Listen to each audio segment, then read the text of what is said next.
I would say from the Aqidah perspective, Tafsir al-Sa'di of Abdurrahman Nasir al-Sa'di is extremely beneficial and very good.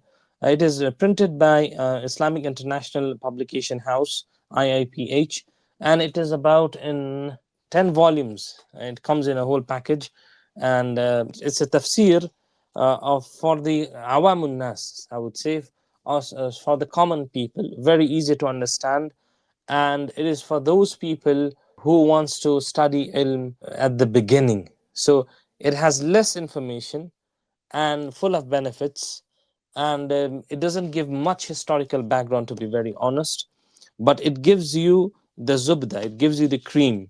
So somebody who wants to, for example, reading the Qasas al-Anbiya, what I would prefer, like my reading perspective is, when I read tafsir, I need to have a whole background, that when was this revealed, and what was the historical background, who was the hakim, who was the ruler, how did the prophet go through different phases in his life.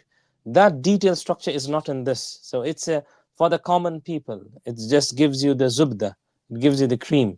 But this is very important for somebody to understand the tafsir al-Quran al-Kareem. So if somebody comes to me and says, which is the tafsir you suggest us, and we are at the beginning phase of Islam, I would say that Tafsir al-Sa'di is good. It looks huge in 10 volumes, but English language, that's the problem with English language. It needs a lot of explanation, and the Arabic version is not so huge. So the Tafsir al-Sa'di is very beneficial for the common people and for the students who are just starting to learn about Islam.